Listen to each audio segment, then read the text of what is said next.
ඉතින් අපි අද දවසේදී කතා බහ කරන්නේ මේ පාර T20 World Cup එක ක්‍රීඩා කරන රටවල් වල නායකයින් සම්බන්ධව. ඉතින් රටවල් 20ක් ක්‍රීඩා කරනවා කියලා ඔබ දන්නවනේ. ඇතැම් රටවල නායකයින් සම්බන්ධව ඔබ ලොකු අවබෝධයක් සහ ලොකු අවධානයක් නැතුව ඇති. අපි හිතුවා අද දවසේදී කතා බහ කරන්න ඕනේ කියලා මේ පාර World Cup ක්‍රීඩා කරන රටවල් වල නායකයින් කවුද කියලා ඔයාලට පෙන්වන්නයි මේ සූදානම් වෙන්නේ.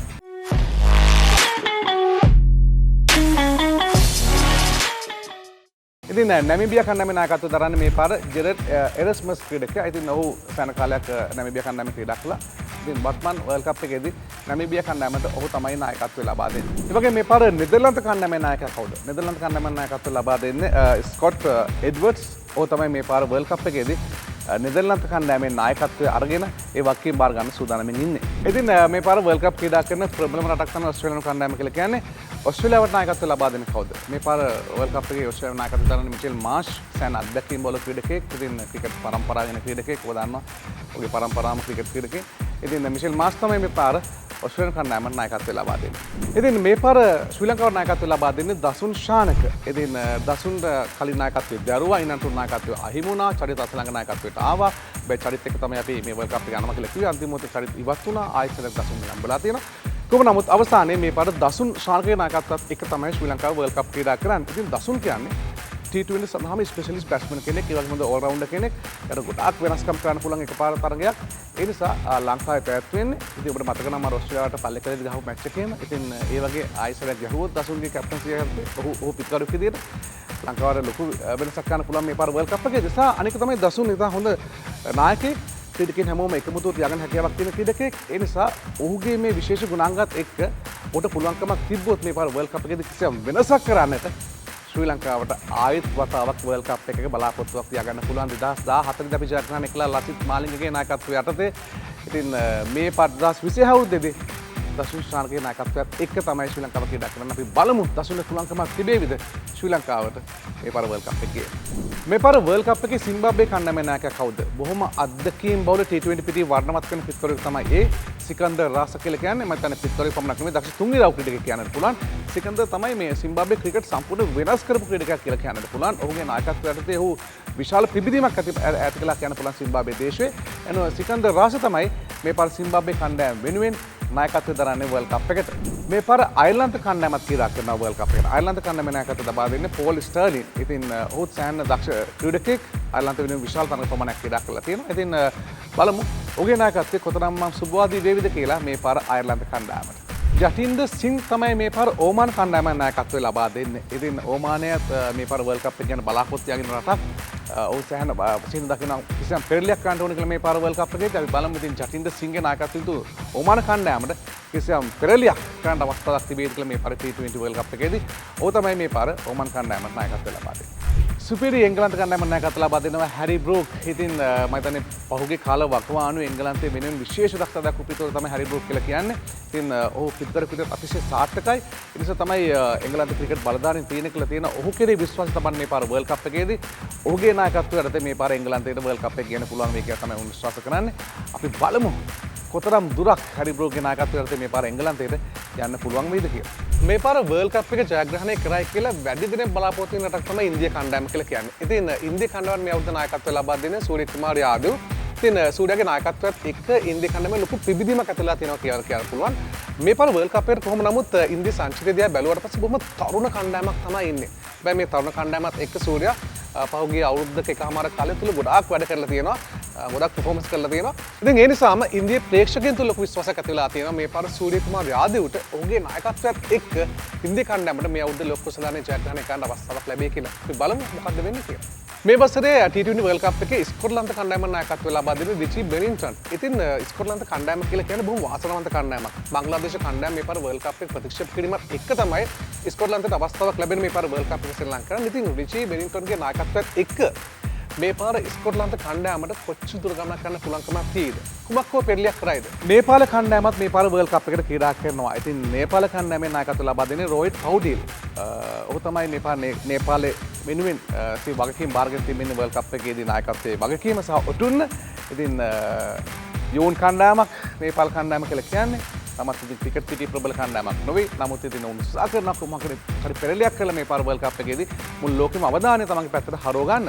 අපි බලමු නේපාලට මොකද්ද වෙන්නේ කියලා මේ පාර වර්ල්ඩ් කප්. දකුණු අප්‍රිකානු කණ්ඩායම අතිශය ප්‍රබල කණ්ඩායමක්. මේ පාර වර්ල්ඩ් කප් එක දිනයි කියලා විශ්වාස කරන අනාවැකි පළ කරන කණ්ඩායමක් තමයි දකුණු අප්‍රිකාව කියලා කියන්නේ. ඉතින් ඒඩන් මාක්‍රම් තමයි නායකත්වය ලබා දෙන්නේ. මාක්‍රම් කියලා කියන්නේ පහුගිය අවුරුදු කිහිපේ පුරාම සවුත් අප්‍රිකානු කණ්ඩායම වෙනුවෙන් කෘතිකාරක විදිහට අතිශය සාර්ථක ක්‍රීඩකෙක්. ඉතින් ඔහුගේ දක්ෂතාවය බොහොම ඉවහල් වුණා ජයග්‍රහණ සඳහා සවුත් අප්‍රිකාවට.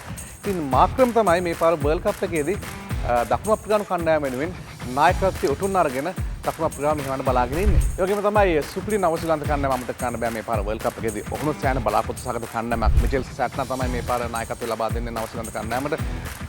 ප්‍රේක්ෂකයන් හරිම ආදරය කරන රටක් තමයි නවසීලන්ත කියලා කියන්නේ. ඒ වගේම බොහොම නිහතමානී විනයගරුක ක්‍රීඩකයන් ඉන්න රටක් තමයි නවසීලන්ත කියලා කියන්නේ. ඉතින් නවසීලන්ත එක මම හිතන්නේ හැමදාමත් ඔප්පු කරනවා ක්‍රිකට් පිටියේදී. ඉතින් මිචෙල් සැට්නර් මේ පාර නායකත්වය දන්නවා නවසීලන්ත කණ්ඩායමට.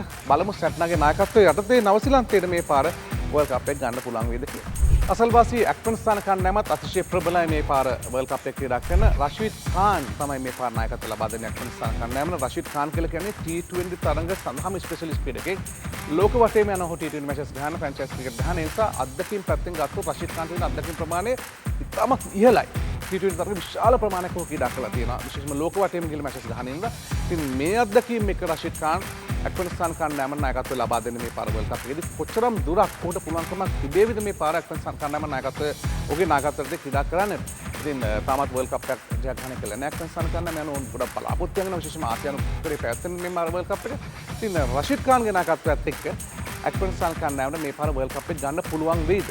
ඉතින් අපිට මාර්තු 8 වෙනිදා නිකන් බලන් ඉන්නවා ඒ තීරණය ලැබෙනවා. මේ පාර වර්ල්ඩ් කප් එක ක්‍රීඩා කරන කැනඩා කණ්ඩායමත්. ඉතින් කැනඩා කණ්ඩායම නායකත්වය ලබා දෙන්නේ ඩිල්පීට් බාෂ්වා. ඉතින් අලුත් කණ්ඩායමක් කැනඩා කණ්ඩායම කියලා කියන උන් එතරම්ම ක්‍රිකට් ප්‍රසිද්ධ රටක් නෙවෙයි. නමුත් ඉතින් උන් ජයග්‍රහණය කරලා තේරලා ඉන්නවා මේ පාර වර්ල්ඩ් කප් එක ක්‍රීඩා කරන්න. ඉතින් කැනඩාවත් බලමු මේ නායකයා යටතේ කොච්චර දුරක් යයිද කියලා මේ පාර වර්ල්ඩ් කප් එකේදී. මේ පාර වර්ල්ඩ් කප් එක ප්‍රථම වතාවට ක්‍රීඩා කරන රටක් තමයි ඉතාලි කණ්ඩායම කියලා කියන්නේ. ඉතින් හැමෝම අහනවා ඉතාලිය ක්‍රිකට් තියනවාද කියලා කතා බහක් තිබ්බා පහුගිය කාලයක් වුණානේ. ඒ කියන්නේ ඉතාලි ඉච්චන ජනප්‍රියලාද ක්‍රිකට් ක්‍රීඩාව කියලා.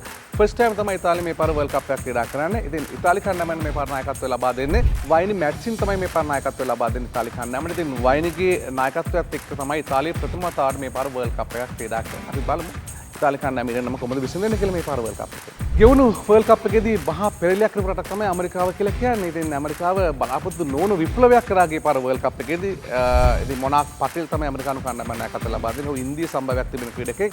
මොකද වර්තමානයේ ඇමරිකාවේ ක්‍රීඩා කරන. ඉතින් මොනාක් පටේල්ගේ නායකත්වයත් එක්ක ඇමරිකාව ඉතා හොඳ ගමනක් ඇවිල්ලා තියෙනවා. ඉතින් මේ පාර වර්ල්ඩ් කප් එක ආසියාවේ පැවැත්වෙන්නේ. බලමු මොනාක් ඉන්දිය සම්භවයක් තියෙන නිසා උඩ ඉන්දියන් පිච් කරන හොඳ අවබෝධයකුත් ඇති.